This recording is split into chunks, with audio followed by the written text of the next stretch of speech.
Bien, merci.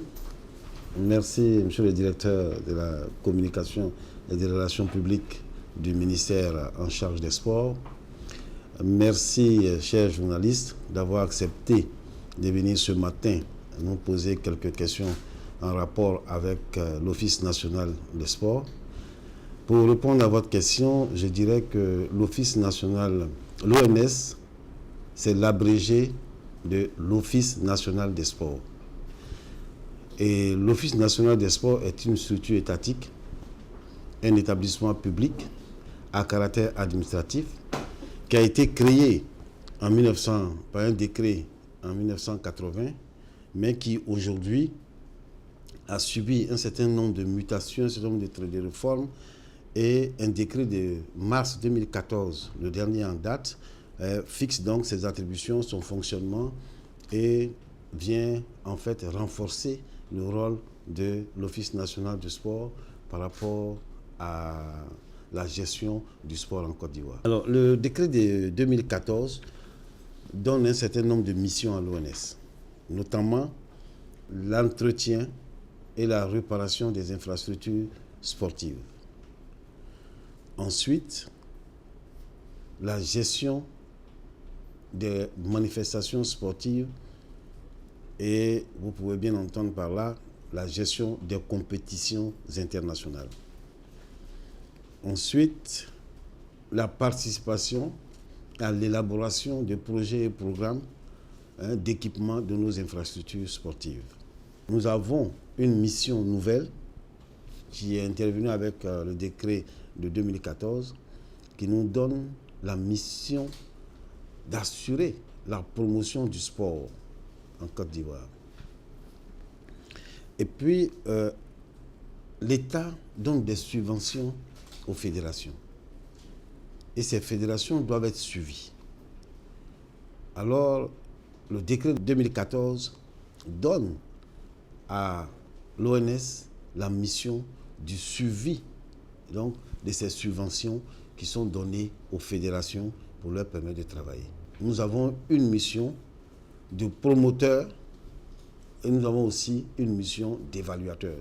En rapport avec donc, ce nouveau décret, nous avons créé un département qui se charge du marketing, de la communication et des relations publiques. Et c'est ce département qui aura en charge la recherche de sponsors pour accompagner les fédérations dans leurs activités. Puis ensuite, ça va concerner également la recherche de partenaires au développement, partenaires dans le cadre des opérations de participation des acteurs économiques au développement du sport, ce que vous appelez généralement partenariat public-privé. Donc le partenariat public-privé, nous devons nous arranger pour développer cet aspect du sport. Nous devons également faire en sorte de pouvoir trouver des ressources additionnelles. Ces ressources additionnelles, ça peut être dans la promotion des infrastructures sportives que nous avons, donc faire en sorte que ces infrastructures sportives puissent être rentables, donc développer des activités autour de nos infrastructures qui pourraient nous apporter des ressources additionnelles. Nous avons également prévu l'organisation des grands événements. Ces grands événements peuvent être accompagnés par des acteurs de renom en matière sportive, par exemple, qui pourraient rehausser l'image et nous permettre d'engranger quelques ressources qui pourraient servir à la réhabilitation de nos infrastructures et aussi à l'organisation de compétitions ou surtout d'activités très importantes au niveau du sport.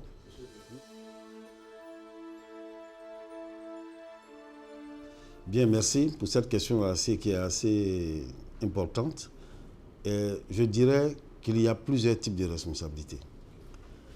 Au niveau de l'État, il faut dire que nous avons en ce moment des infrastructures qui sont dans un état un peu délabré et qui ne permet pas peut-être la pratique du sport de la meilleure manière possible. Et puis nous avons également, au niveau même de l'État, une autre responsabilité qui est de faire en sorte que nous puissions faire beaucoup d'activités qui attirent au maximum la jeunesse vers la pratique du sport.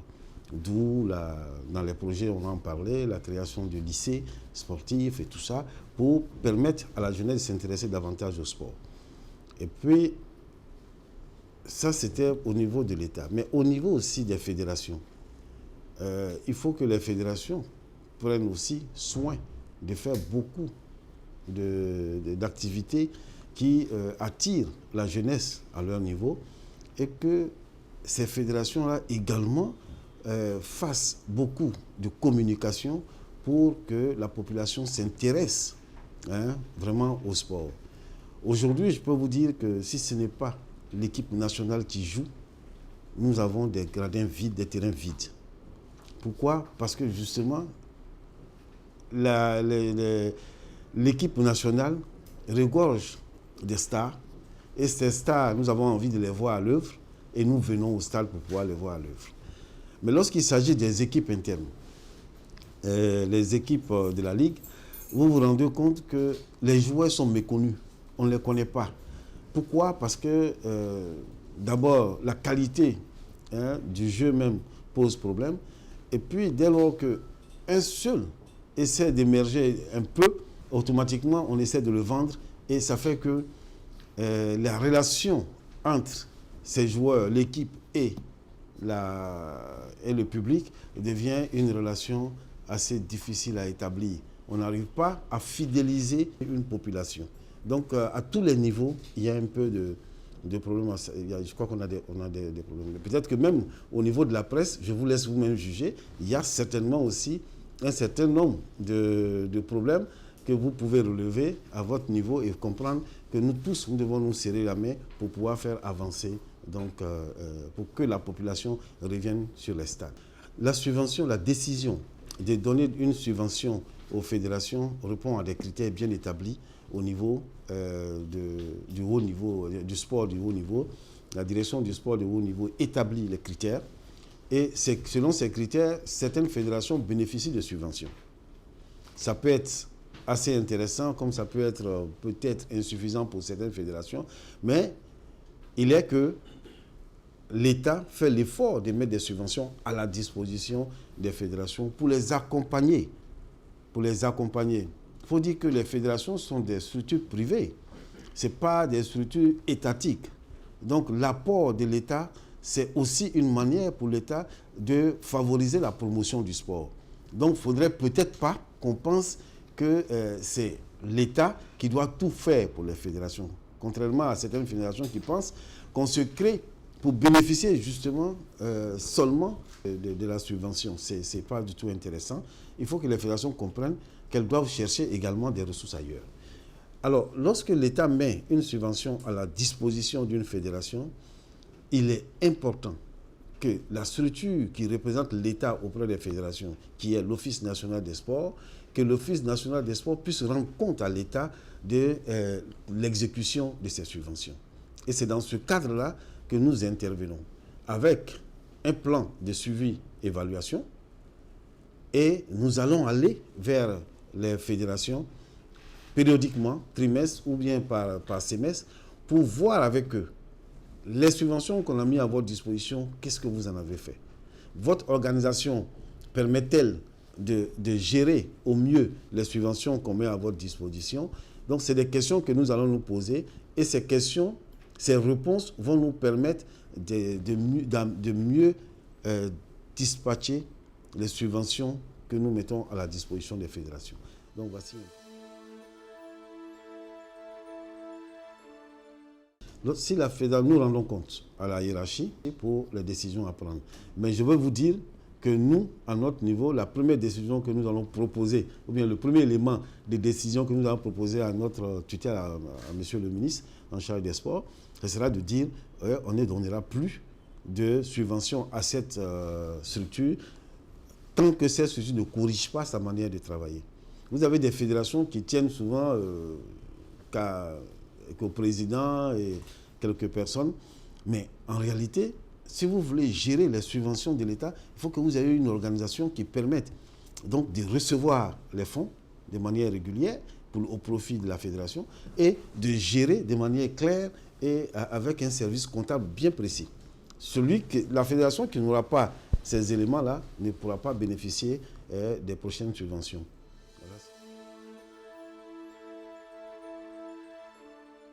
Pour ce qui concerne les échéances à venir, et qui sont des échéances capitales, c'est vraiment important pour la Côte d'Ivoire. Il s'agit donc des Jeux de la francophonie prévus en août 2017 et puis la CAN 2021. Nous, à notre niveau, au niveau de l'ONS, nous proposons donc à notre hiérarchie que ce soit les deux éléments qui soient primordiaux jusqu'en 2000. Et quels sont les stades que nous avons pour l'instant retenus? Pour l'instant, au niveau des Jeux de la francophonie, il y a le stade Félix Houphouët-Boigny qui va abriter les cérémonies d'ouverture et les compétitions d'athlétisme. Il y a ensuite le stade Champrou et enfin le palais des sports avec le parc des sports et le hall des sports.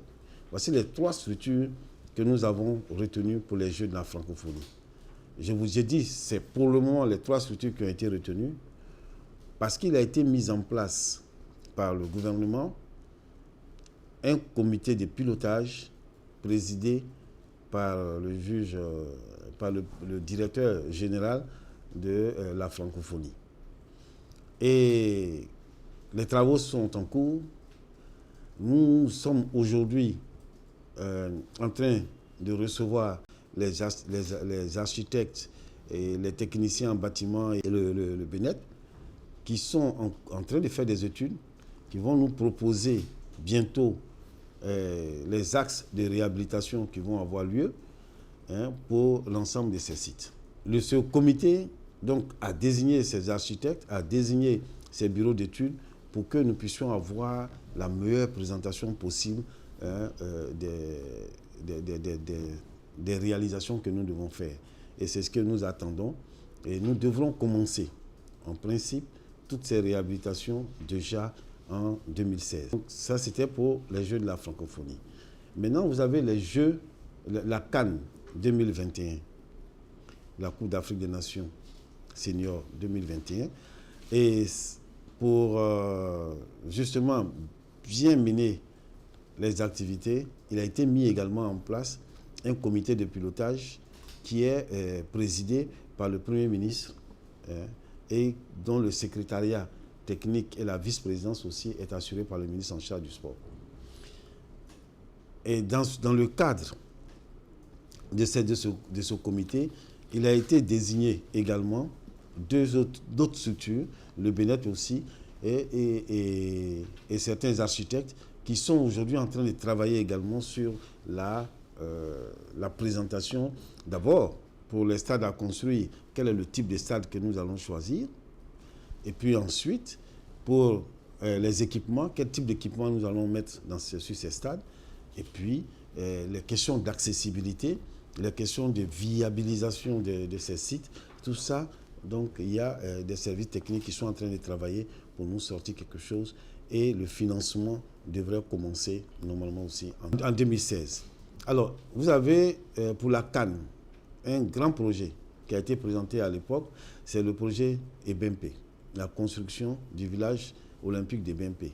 Nous n'allons pas construire le village en un coup, mais nous allons commencer par un stade, le plus grand stade de 60 000 places. Et ce stade-là nous a été promis. C'est un don de l'État chinois à la Côte d'Ivoire. Les Chinois veulent commencer les travaux déjà en janvier 2016.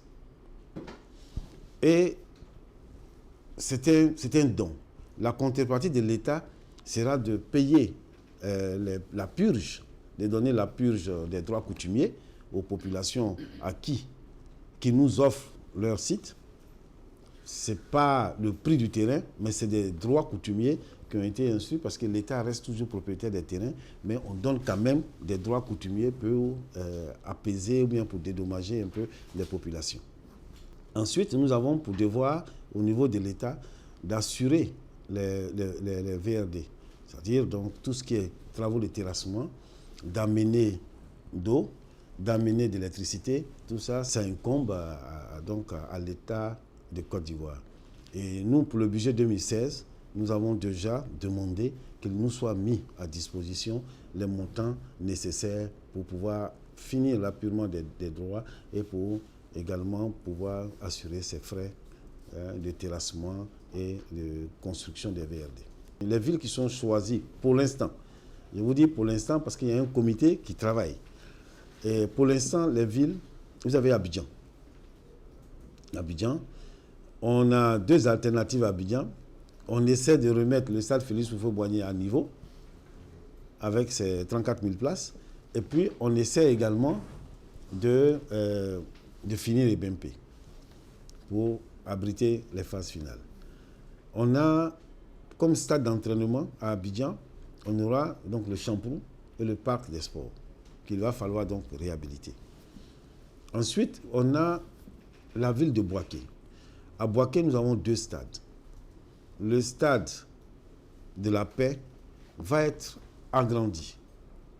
Nous voulons des stades qui ont au moins 20 000 places, entre 20 et 25 000 places. Donc nous allons agrandir la capacité d'accueil du stade de la Paix de Bouaké pour que cette infrastructure soit au niveau international, soit homologuée. Parce qu'il faut au moins 20 000 places pour pouvoir organiser une compétition. Nous avons ensuite Korogo. Le stade de Korogo est tellement petit et mal situé que nous avons demandé au maire, à la mairie de Korogo, de mettre à notre disposition un nouveau site qui nous permettra donc de construire un nouveau stade entre 20 000 et 25 000 places. Nous avons, au niveau de Korogo, nous avons pour ambition également de faire un village qu'on appelle le village Cannes. Ce village Cannes qui va avoir des bâtiments pour abriter les équipes qui vont y être, mais également dans ce village, nous allons mettre également des aires de jeu pour permettre aux équipes de s'entraîner. Donc voici un peu ce qu'il y a. Et à San Pedro, le San Pedro, nous sommes sur un terrain assez difficile. Vous savez, San Pedro, le terrain là où se situe, c'est un secteur marécageux. Et qu'à chaque fois qu'il y a de la pluie, nous avons des difficultés. L'eau ne s'évacue pas vite. Et puis, également, l'eau soigne de partout. Parce qu'on n'est pas loin. La nappe phréatique est très proche de la pelouse et ça fait que c'est assez gênant. Donc nous voulons aussi délocaliser le terrain de San Pedro. On veut faire un nouveau terrain à San Pedro qui va pouvoir donc abriter les Jeux de la Cannes 2021. Donc, voici donc les différents sites qui vont abriter et je vous dis en même temps que tous ces stades seront entre 20 000 et 25 000 places et que ces stades vont avoir toutes les dispositions réglementaires imposées par la communauté internationale dans le cadre de nos relations.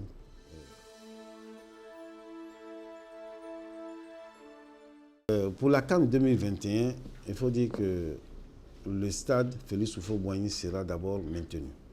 On ne va pas le détruire dans un premier temps.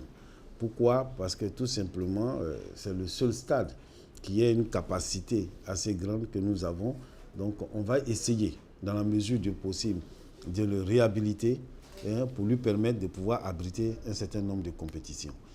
Mais à la longue, il est évident qu'il va falloir achever rapidement EBMP et puis nous intéresser plutôt à ce stade qui sera beaucoup plus moderne. L'état du stade Félix Houphouët-Boigny, j'allais dire, c'est vraiment un état de délabrement qui est un peu avancé. Vous savez que le stade Félix Houphouët-Boigny n'a pas bénéficié véritablement des travaux de réhabilitation depuis sa construction. À part le CHAN, voilà, en 2009. Donc, depuis ce temps, il n'y a pas eu de réhabilitation en tant que telle.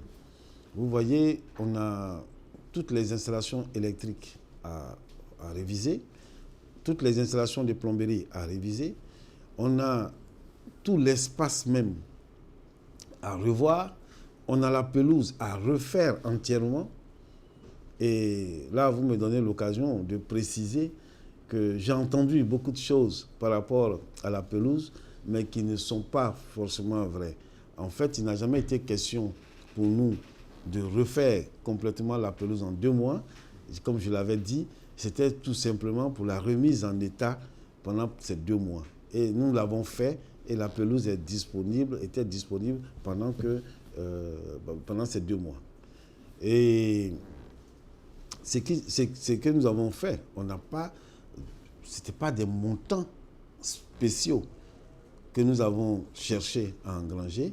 Il s'agissait de prendre une structure qui avait été déjà bénéficiaire du marché au niveau de la direction générale des marchés, de la direction des marchés publics.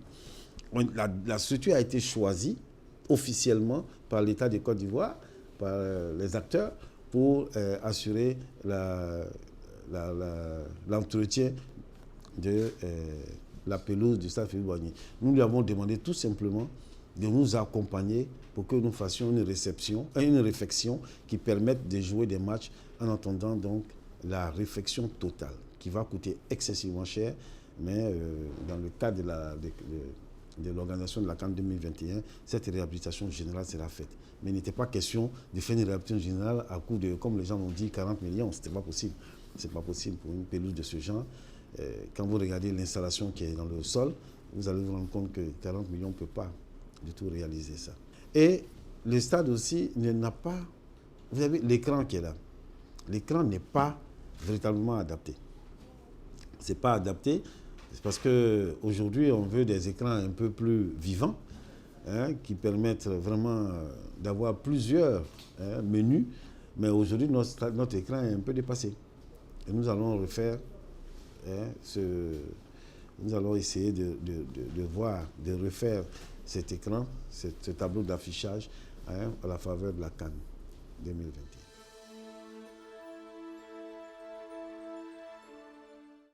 Je vous ai donné la mission. Nous avons une mission d'entretien, de réparation et de construction d'infrastructures. La promotion, la professionnalisation ne peut pas aller sans des infrastructures dignes de ce nom. Parce qu'il faut des belles infrastructures qui permettent aux athlètes de mieux exercer leur profession. Donc nous, à ce niveau, nous intervenons. Nous intervenons également au niveau un peu de l'organisation et des compétitions. Parce qu'il nous revient donc d'assurer l'organisation des compétitions sur les infrastructures. Nous intervenons également au niveau de la recherche des sponsors et au niveau de la promotion de nos infrastructures sportives. Au niveau de la promotion du sport, nous intervenons, comme je l'ai dit, à plusieurs niveaux. Aussi bien pour la recherche des sponsors, pour la recherche des ressources additionnelles, ces ressources additionnelles que l'État pourrait utiliser pour, bien sûr, rémunérer, pour participer à la rémunération de nos athlètes. Donc, je pense que l'ONS est en plein vraiment dans le processus de la professionnalisation. L'ONS a besoin de grandir. Mais il faut d'abord qu'on essaie d'asseoir ce qui existe. Nous, c'est notre problème d'abord. Sinon, l'ONS devra grandir. Parce que les nouvelles missions qui ressortent de la loi sur le sport donnent tellement de challenges à l'ONS qu'il est important que nous évoluions. Nous évoluions non seulement au niveau du statut, parce que notre statut d'établissement public à caractère administratif va très bientôt être dépassé lorsque la loi va commencer par prendre forme, très dépassé. Il va falloir nous donner un statut qui nous permette de procéder à la recherche véritable de financement pour développer le sport. Parce qu'aujourd'hui, la réglementation au niveau des EPN, depuis le décret de 98, c'est une réglementation qui est assez rigide et qui demande qu'il va falloir assouplir un tout petit peu pour que nous ayons un mode de gestion un peu plus souple, qui nous permet de faire les entretiens et autres de la manière la plus simple possible et pour satisfaire davantage donc, les athlètes.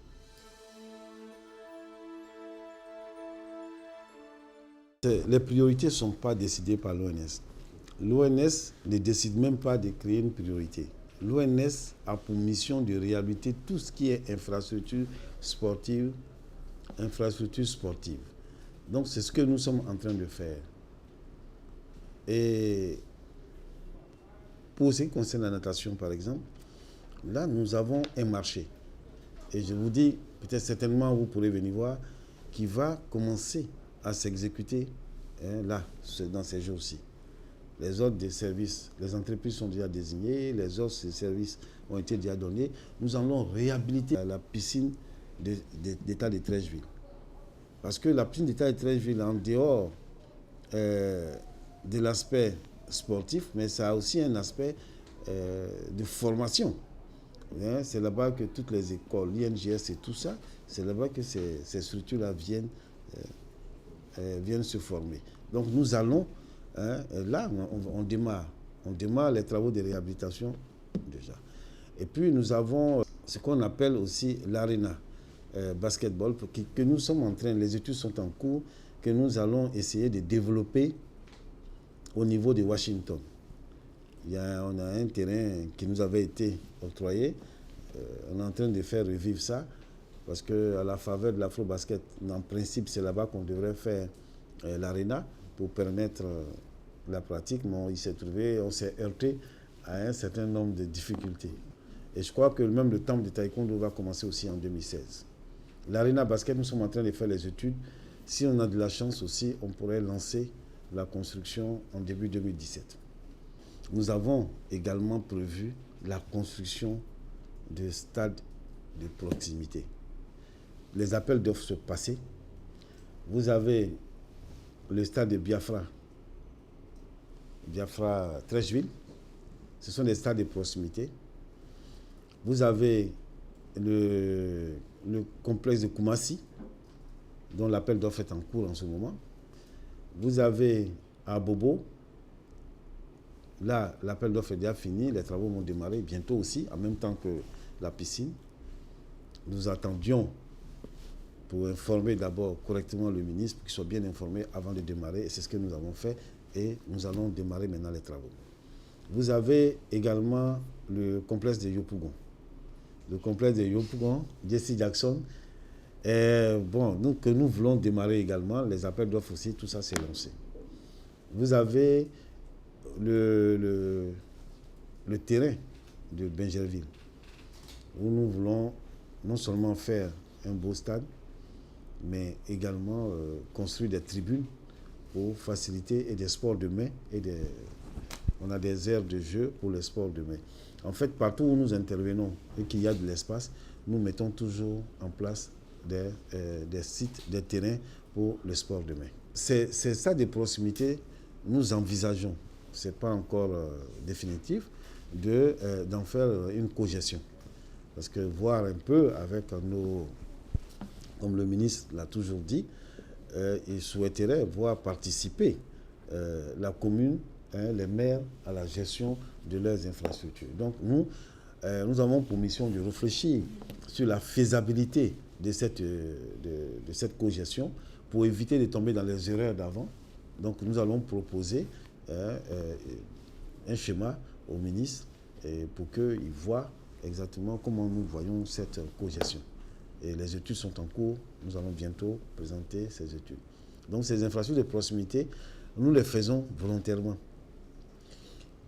Parce qu'on se dit qu'il y aura les lycées, certes, parce qu'il y a le lycée de Boaké qu'on va construire. Mais il est important que les jeunes, désœuvrés, puissent trouver des espaces, des aires de jeu pour s'exprimer. Cela va réduire beaucoup la délinquance et cela va avoir pour impact d'offrir des chances à certains jeunes qui pourraient, à travers ces activités-là, être dénichés et devenir demain des grandes stars. Et bien sûr, pour leur bonheur, mais également pour le bonheur de l'État de Côte d'Ivoire. Donc nous avons l'intention vraiment d'aller très loin dans la réhabilitation, de la construction de ces stades de proximité.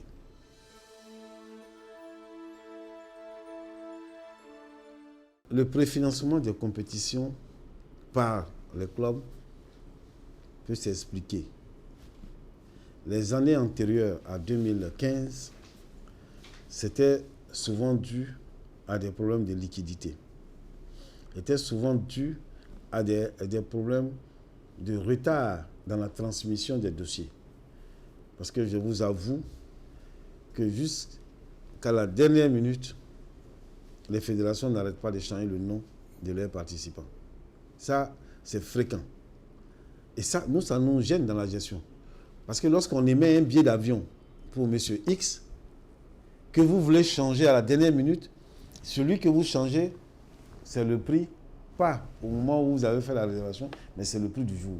Et souvent, ça nous crée des problèmes énormes quant à la gestion. Et puis en plus, quand vous voulez changer de personne, il faudrait également qu'il y ait, si vous voulez, il y a de la disponibilité en termes de places et tout ça. Ce n'est pas aussi évident. Il faudrait aussi arriver à informer les autres fédérations qui nous reçoivent de tout ça. Donc ça demande un travail qui faisait que franchement, ça nous mettait vraiment dans des situations difficiles et on avait du mal à gérer. Et puis nous, à notre niveau, maintenant, il y avait le problème de la disponibilité des ressources. Vous savez, l'ONS est tributaire du Trésor public en matière de financement. Vraiment, à 99% pratiquement. Nous sommes tributaires du Trésor public. De telle sorte que nous sommes obligés d'attendre toujours que nous ayons des approvisionnements de la part du Trésor public pour pouvoir avancer. Et vous comprenez qu'il y a des moments où la trésorerie n'est pas aussi facile. Les priorités peuvent faire en sorte qu'il y ait un retard dans l'approvisionnement de nos comptes. Mais on arrive tout de même à gérer. Maintenant, pour ce qui après 2015, après 2014, donc 2015, il y a eu un effet, il y a eu un problème particulier. C'est qu'en fait, on avait la CAN 2015. Il y a eu un financement de 3,5 milliards pour l'équipe nationale, pour la participation de l'équipe nationale à la CAN. Et ces 3,5 milliards, il y a eu peut-être une incompréhension, avait été compris comme étant un don du chef de l'État, jusqu'au moment où, tout récemment, nous avons eu l'information, on avait commencé donc à exécuter notre crédit, jusqu'au moment où on nous dit non, que ça doit être imputé sur l'ONS. L'ONS dispose d'un budget total de 4 milliards. Et on y enlève 3,5 milliards. Et ensuite, il y a la Coupe du Monde des Dames, qui nous prenait au moins 300 millions également. Donc vous voyez qu'il n'y avait plus rien. Et dans l'attente donc, des négociations qui étaient en cours, parce que le cabinet a pris en main le dossier, le ministre lui-même, pour engager des négociations. Et lorsque ces négociations étaient en cours, nous étions un peu paralysés. Donc, on n'avait pas de base de crédit pour nous permettre de prendre en charge les compétitions qui arrivaient.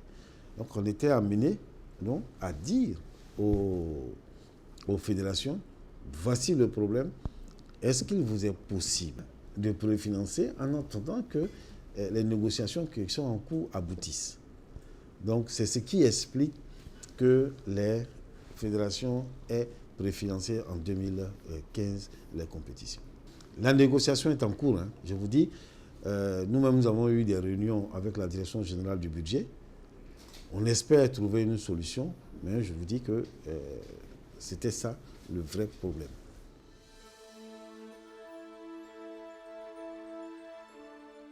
Je voudrais, dans un premier temps, vous dire merci. Et dire merci au cabinet du ministre en charge des sports qui nous a permis aujourd'hui d'apporter des éléments de clarification sur le rôle et le fonctionnement de l'Office national des sports. Je voudrais, vous les journalistes, vous remercier parce que malgré tout, vous n'avez cessé de nous soutenir dans la lutte avec nos maigres moyens que nous menons. Vous essayez de nous donner des conseils à travers vos écrits. Vous essayez quelquefois, parce que vous êtes sur le terrain, de nous faire remonter les critiques qui nous permettent donc de nous corriger. Et pour cela, je voudrais vraiment vous en remercier et vous dire que vous pouvez compter sur votre structure. L'ONS a été créé par l'État pour accomplir une mission. Cette mission sera accomplie. Elle est en train d'être accomplie. Et le ministre en charge des sports est très engagé et il compte beaucoup sur vous, sur nous, pour que vraiment les missions qui sont confiées à l'ONS, ces missions puissent être réalisées et exécutées convenablement. Nous avons donc plusieurs séances de travail avec, oui. Donc nous voulons, avec le ministre, et nous voulons vraiment dire que vous pouvez compter. Tout ce que nous venons de dire, ce ne sont pas des promesses en l'air. Nous avons dégagé un certain nombre de priorités. La francophonie, parce que ça a lieu en 2017. La CAN, parce que ça a lieu en 2021. Mais cela ne veut pas dire que nous oublions les autres sites. Nous développons les stades de proximité. Nous développons ce qui a commencé d'ailleurs. Nous allons nous occuper de l'ensemble des stades qui se trouvent dans les régions. Nous avons des projets dans ce sens et nous cherchons en ce moment des partenaires. On a lancé des appels à manifestation d'intérêt pour que nous puissions avoir des partenaires privés qui souhaiteraient venir donc, nous aider à réaliser, à réhabiliter nos infrastructures sportives. Donc je voudrais vraiment vous dire merci.